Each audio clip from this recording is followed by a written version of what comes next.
And I'm back for Patriot Episode 3, McMillan Man, which is the company's name. So hopefully you can hear me. Hopefully I can hear myself. It's a little bit of a different setup, but let's see if we can get through this. And I shall begin. Oh, Chicago Thanksgiving. And we find out, a Leslie origin story. What makes Leslie Leslie? And I can't stress enough the great performance by Kurtwood Smith. What's going on here? This is my company. This is a good time to point out during Leslie's cocaine monologue in group therapy. And I think this is the one where it actually does cocaine in therapy, or it may not. I forget. But there is a Integral Principles of the Structural Dynamics of Flow podcast that Kurtwood Smith narrates, and it's fucking hysterical because he narrates it as Leslie, and he just goes on to these tangents. I think there's like 6 episodes, and it's like a 6-hour Leslie monologue. This is like all in one take, and just one camera in Milwaukee. And in that podcast, like he says "hey" a lot. Flashing forward to 2012, Leslie has had the job for a while now. Different car, and hopefully he goes to his parking spot. And it kind of holds off to go into the credits, which I will skip. I don't need to hear that song again. Oh, there's Agatha, Detective Alban? Oh, right in Leslie's spot. He just wants to fire him so bad. Another stressor. Got a cop from Luxembourg. What a terrible therapy companion. And it's Lakeman trying to make Steven forget the fact that Lakeman hit him or pushed him in front of a truck. And I still don't get how nobody saw Lakeman push Steven, but then if that happened, the show would be over. This kind of reminds me of this racquetball scene, the movie Splash, with Tom Hanks and John Candy. So I wonder if that was an influence. It probably was, because in Splash it was bad racquetball as well. And John Candy got hit in the head, and the stomach. One of us has a stroke.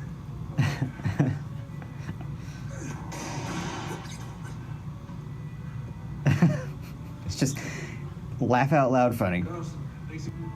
And another stressor and blocking how life happens. I wish I can learn a language just by watching a lot of TV. It just hasn't done it yet. Maybe someday. Very skillful at Rochambeau. She does the Rochambeau because she knows she's going to win, and that's what makes that scene when she ends up doing the Rochambeau with Lakeman so classic. Using, I would imagine, a real speech by President Obama, because this was 2012, about Iran. And I guess they're using the words with friends as to not trace it. This is 2017, obviously a different president. A terrible president. One of the worst presidents. Probably the worst president. An awful president. That's why I vote for the Democrats in every election. Anyway, talk about stress. Single-handedly armed Iran? Around, say, Steven's favorite movie? Right. So this exercise is a comprehensive indication of where Steven is on his road to recovery. One would think that Stephen Conrad is a child of the 80s. So did you guys practice? And Leslie, being Leslie, put everything into it. Imagine trying to work and this is going on.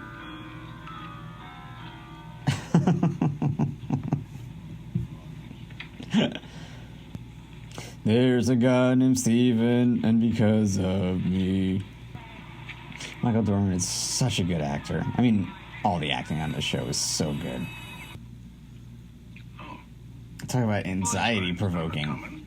Because I cared. And you? Leslie's bitterness comes out, and John's just incompetence comes out because he doesn't know what he's doing, obviously. And the roster for the travel squad. And the fact that he's even there is just a miracle. And that he has to get his actual job done. So another barrier to where he can't go to Luxembourg. Kind of similar to how Leslie just dressed down John. He always does it. He's good like that. He's a good leader. I wonder if this was done Lawrence might fire you. in one take or Not multiple Leslie takes for the actor who plays Dennis just to do all that working out. You have to go on that duck hunt. You got your story straight, right? It looks like Dorman's trying not to laugh. John, you might think that I'm boring or normal, whatever. Yeah, Michael Dorman's definitely trying not to laugh. Yep. I don't know if drinking and hunting is the best combination. You can just see the wheels turning in Agatha's head. It's just really good acting. What was the destination? John trying to not get fired. Leslie, that's executive call, and yeah, he is. This kid's got something. Come Just on, made a come on, deal. McMillan, man. Because he's a McMillan man. Yeah, we're working on Just it. wants to get a chair So, how did it go with the and a bed Brazilian? that works. Aww. And obviously, Charlie senses that. Actually visited a place called Canine Companions for Independence that trained dogs like Charlie, and the place was absolutely amazing, and the dogs were amazing, and what they do for what they're trained for is just amazing. That's usually veterans with PTSD or people in wheelchairs or both. People with PTSD, I think. All right, and that's it for episode 3. So, yeah, I think that's it. Oh, let me pause it. And so I guess I'll do the plugs real quick. I'll announce what I'm doing right before I'm going to do it. I'm about to talk right now. Anyway, so you can find me on Twitter at MMAM Podcast. You can email me at mmampodcast@gmail.com. And you can find me on Facebook at MMAM Podcast. And get out there and vote. There's an election coming up in November. Please vote for the Democrats and get your information from credible sources. New York Times, NPR, BBC, Washington Post, USA Today, etc., etc., etc. Knowledge is power. So stay powerful, everyone. And until next time, bye.